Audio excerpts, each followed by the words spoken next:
Namo tassa bhagavato arahato samma sambuddhassa. Namo tassa bhagavato arahato samma sambuddhassa. Namo tassa bhagavato arahato samma sambuddhassa.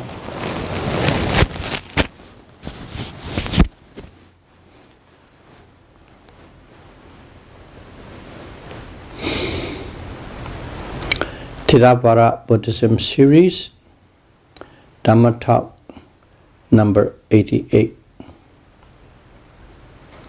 The 10th rain retreat at Palale forest.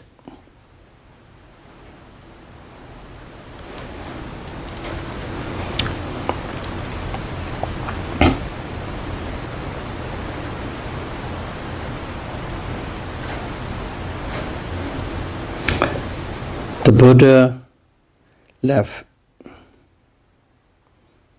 Gosita monastery near Kosambi alone after the night rain retreat.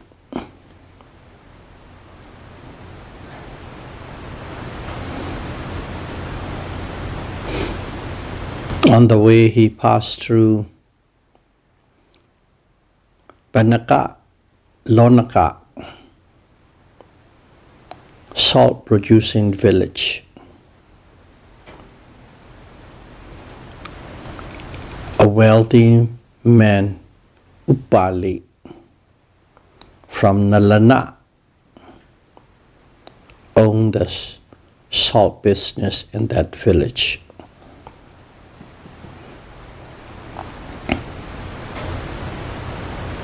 An arahant, Bhagu, Venerable Bhagu, from Kapilavatthu city, lived in the woods near that Banaka Lonaka village.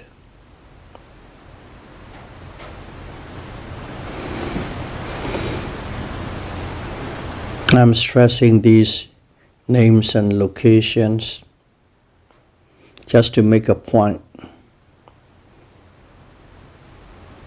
Everything is properly documented and recorded. Not a waving statement of the Buddha's life itineraries. The Buddha stopped by and delivered the Dharma to Venerable Bhagu, the Arahant. After that, the Buddha head east to Pasina Vasataya bamboo forest. In that forest, Venerable Anuruddha, Venerable Nandiya, and Venerable Kamila, three bhikkhus, lived there and practiced Dhamma.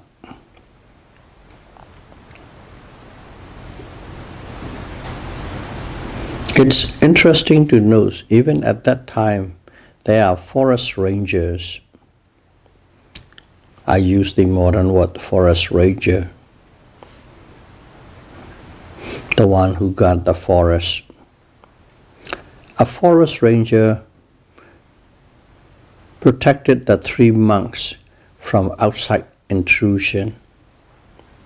He knew that the monks like to stay in peace and quiet and practice Dhamma.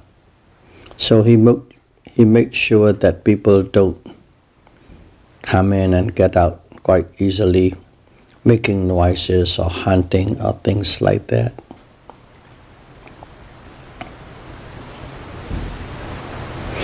These are the little things we know about the tradition and culture of that time from the writings in the scriptures.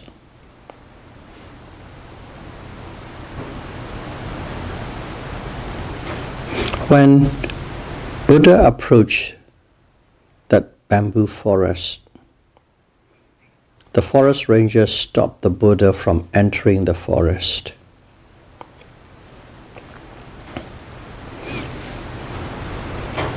He didn't know who Buddha was.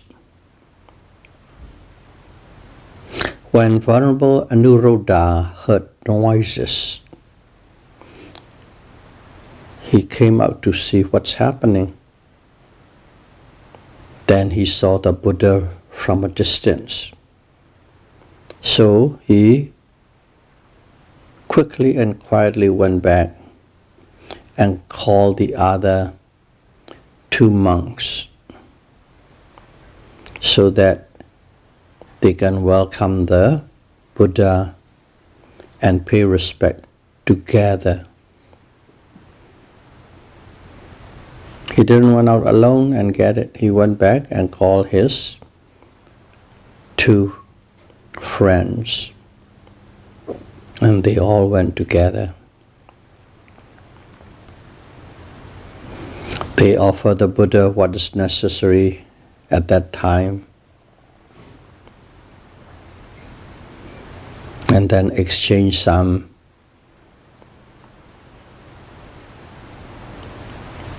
pleasant, polite conversations.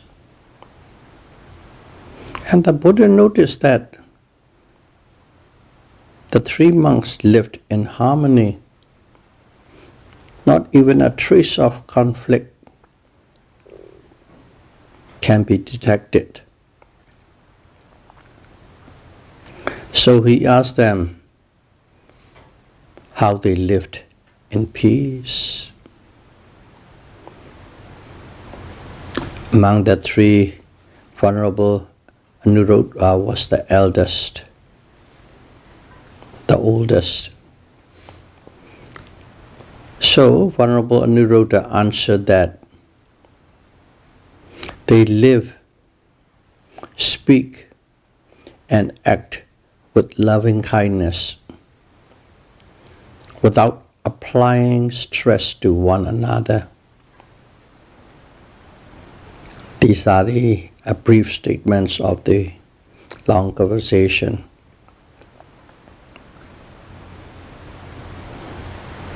The third person always plans and does things for the benefit of the other two monks, whether it is in their presence or in their absence. They carry out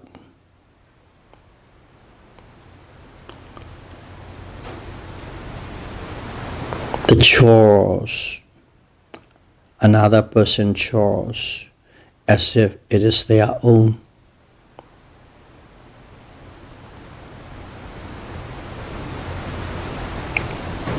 They put their personal desires behind and place others' wishes at the forefront.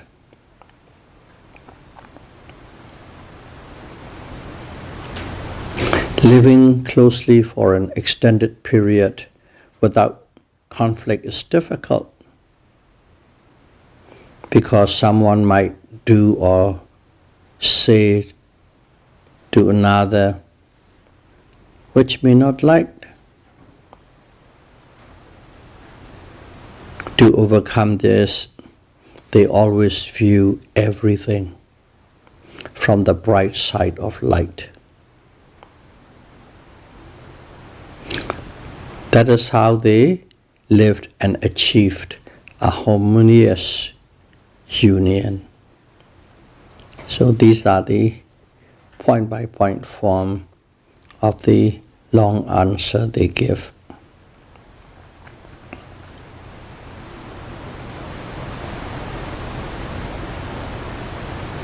Then the Buddha asked, "Do you all live heedfully?"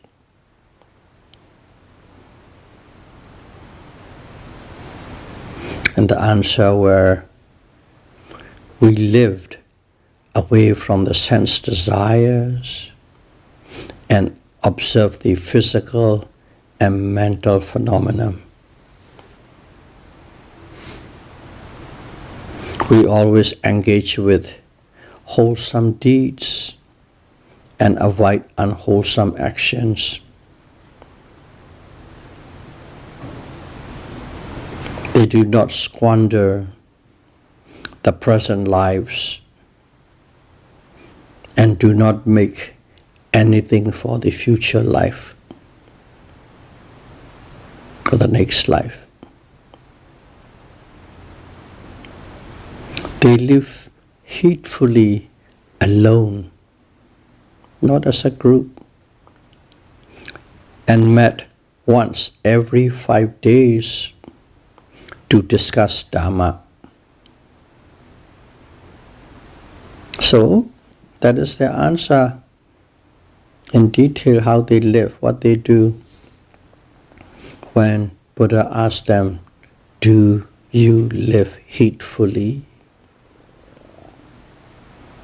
And here there are two sections. One is how to live in harmony, and the second one is how one lives heedfully. It seems like nothing, but from those points we learn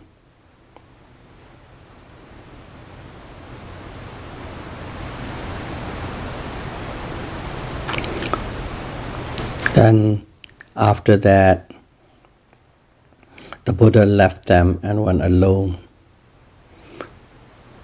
to the Palale forest. Still that forest in the Kosambi proper or domain is still in that country. He went to that forest to spend his 10th rain retreat. And he lived in a hut, a little hut, under a tree, a big tree. I don't know how it's called in English. It's said Indian tree, Indian in Burmese.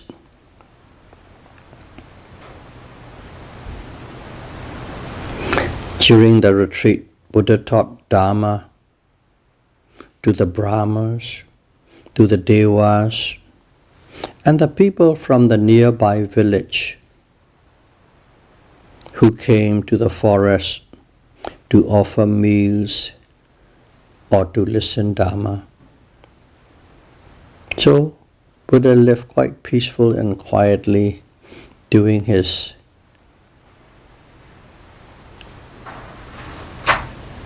Dhamma work for the Deva, Brahma and the humans.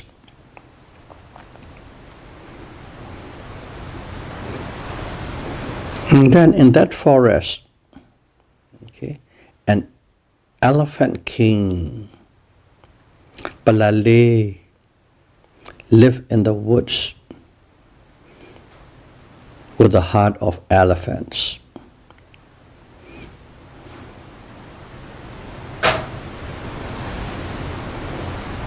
The elephant was tired of living with the wild and undisciplined pack. The pack is quite rambunctious, pushing, grabbing food without caring for others and so on. So he got tired of it. So he left them and went alone away from the pack.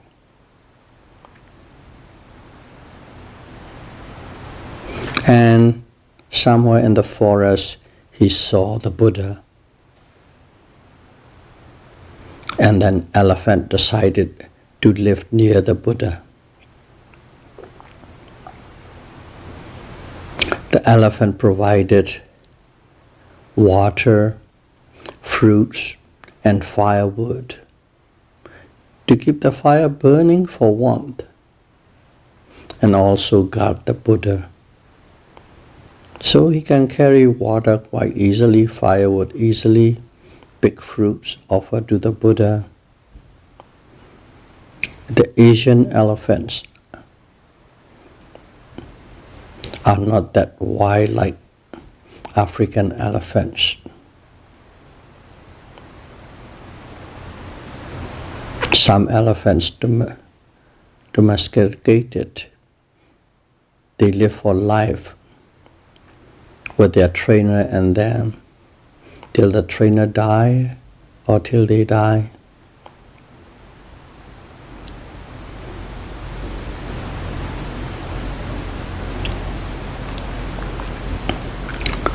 And that is how Buddha spent his 10th rain retreat in the forest with the elephant king Palale as an attendant.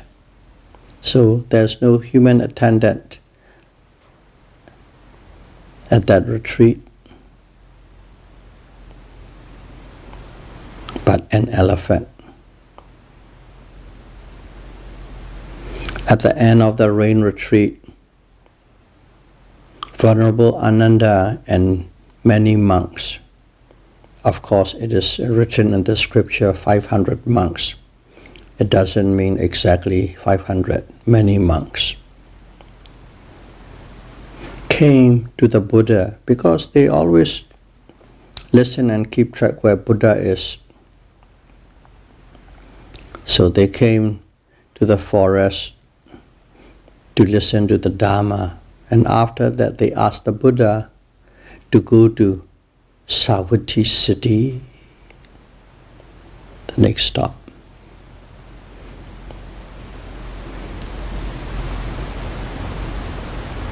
So Buddha have a quite peaceful and quiet rain retreat, 10th rain retreat, because he left Gosita monastery at Kosambi because the monks split into 2 groups and they cannot be disciplined or try to make peace. Buddha tried to make peace, but they don't listen. Just like the elephant with the herd of elephant king with the herd of elephants. So basically, both leaders, the elephant as well as the Buddha, were tired of the pack or the herd that they are leading. So they went and lived peacefully and quietly. So when Buddha left that Kosambi, Gosita monastery, they have to depend food from the people who live in the vicinity, whether it is a village or a town or a city. Kosambi is a big city. So that the 2 gangs of monks who were split, they have to depend on the people from Kosambi for their arms. But the people knew the Buddha had left the place, left the monastery because they were too stubborn to listen to what Buddha told them, showed them, taught them. So the people were quite angry with the monks because they also benefit a lot when Buddha was there. Now they have no teacher to teach. They lost respect to the monks. They're angry, so they don't even offer sufficient amount of alms. Some may come, but most people don't come. So the monks were scarce of food. Then slowly the monks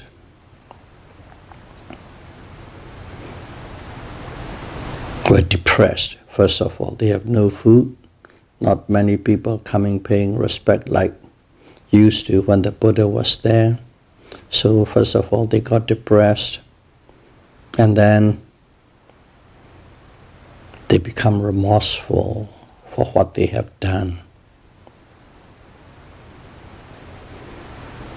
So as they become remorseful, automatically one forgive the other and they become united again.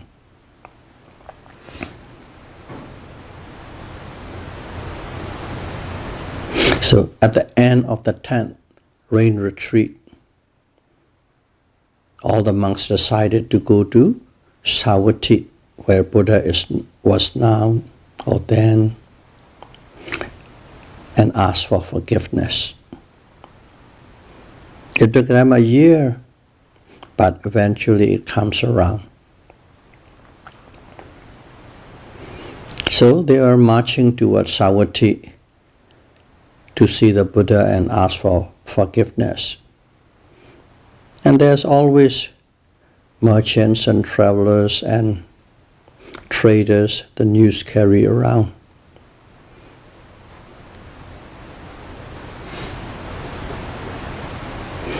When the news reach the Sangha and Savatthi, these two groups of monks are coming to Savatthi to see the Buddha. They don't know what's happening. They just heard that they are coming. And the elder monks, okay, they are old monks, but they are elder monks. In Pali it's called Savaka, the senior monks, the elder monks.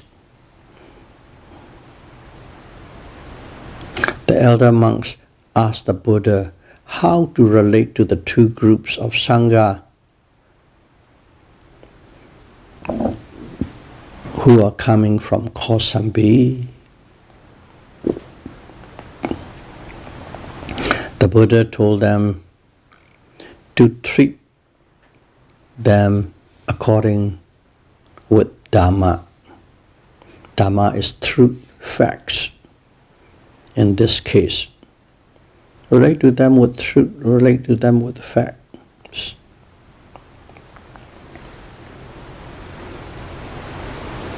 And then the Buddha delivered 18 Dhamma.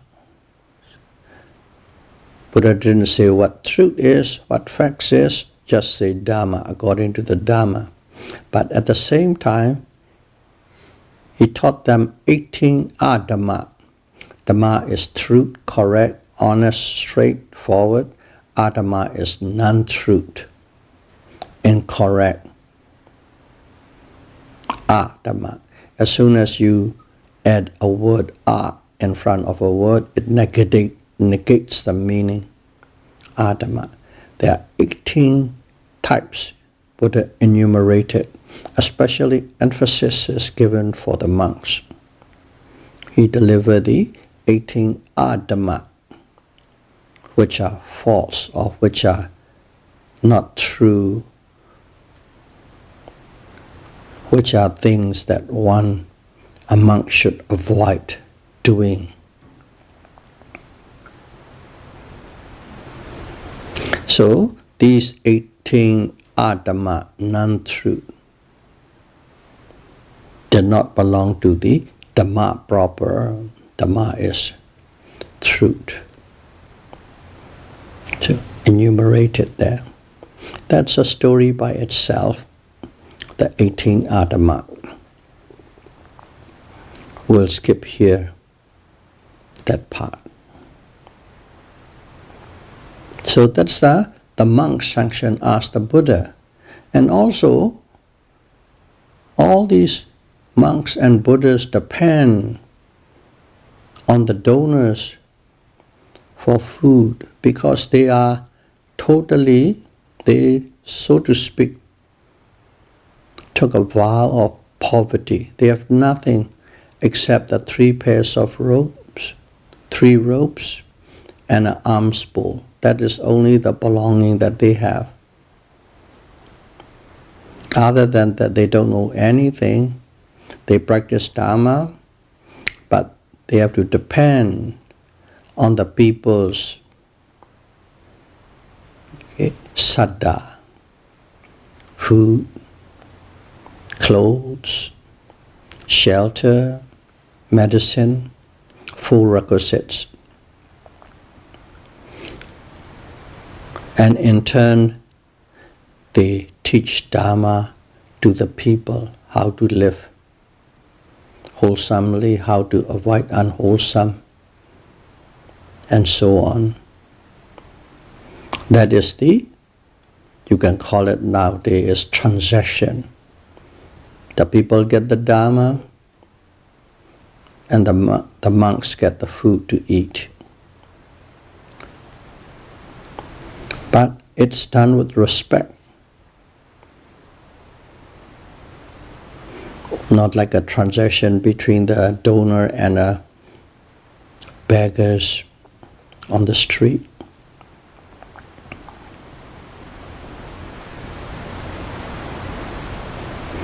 So there's the donors. In the donors too, there's always a leaders and followers. The two main leaders in Savatthi city, the donors, are Visakha. Visakha is a very wealthy lady who donated a shelter for the Sangha and offer food all the time. And Anatta being cut.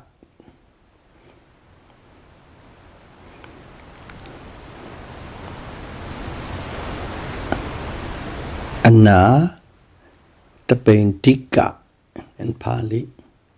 I'm mixing up with Pali sounding and Burmese sounding. Those two are the leader. He's the one who donated Jata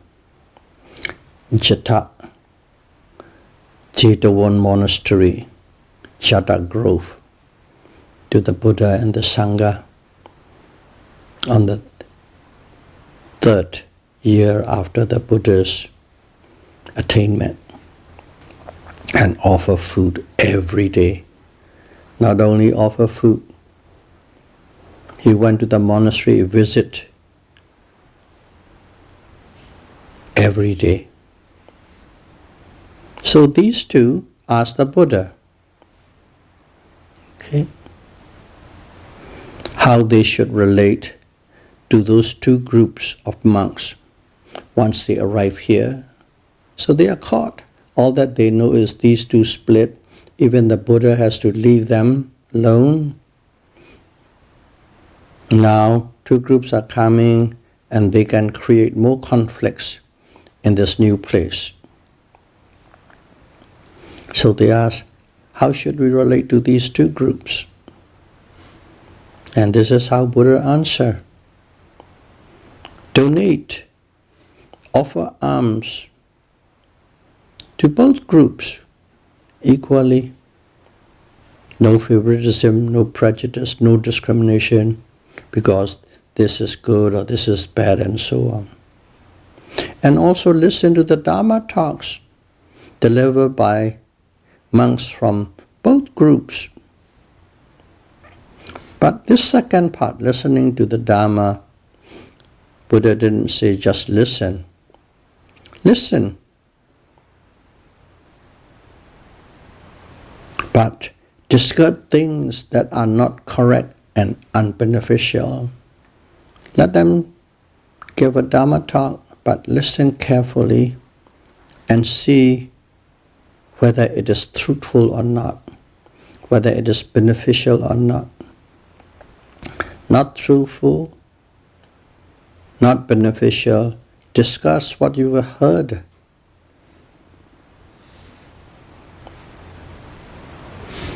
But remember and practice what is truthful and beneficial. So in other words, what you say, no discrimination between the groups. Who is good or who is bad, who is right or who is wrong. Donate equally, listen equally, but when you listen, discard what is false and accept what is true. Don't practice what is false and practice what is truth.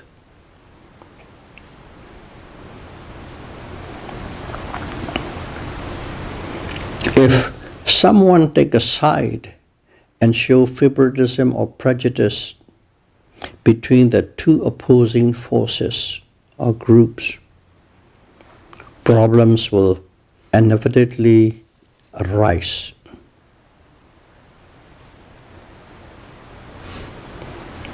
But regardless, if there's any issue arises due to a certain unskillful actions, go and ask for forgiveness right away. Don't even delay it. That is the way to relate and make peace between conflicting parties.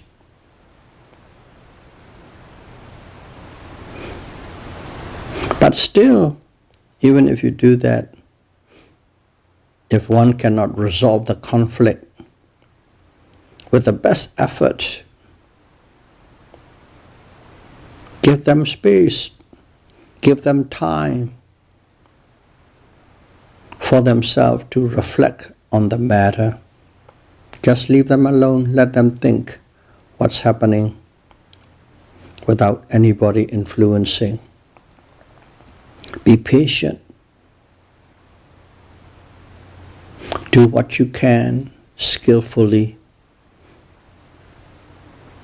as instructed by the Buddha, and peace will come with time. Sometimes you can't get right away, but later it will come. That's a Buddha's teaching to the lay people, how to relate to the two conflicting groups of monks. But if you want to look in our modern day setting, nowadays setting, Buddha's teaching them are resolution conflict. Okay? Employers and unions having a conflict, and then the government has to send a person to resolve the conflict. Conflict resolution. Buddha taught them 2,600 years ago. Nowadays we have to go and attend courses and trained to be a specialist.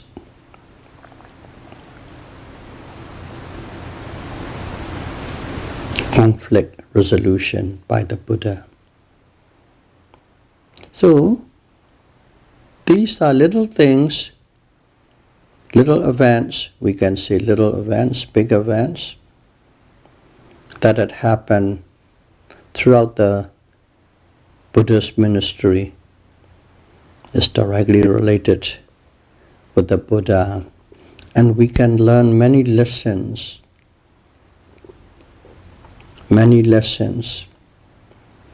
by reading, by listening to the scriptures. They are good for now, they are good for lay life, they are good for the monk's domain, and eventually they are good for the liberation from the rounds of rebirth samsara by practicing mindfulness insight meditation. May all of you take lessons from these little incidents and story and practice mindfulness insight meditation and attain Nibbana as soon as possible.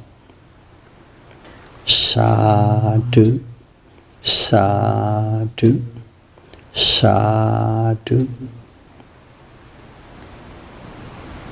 Thank you very much.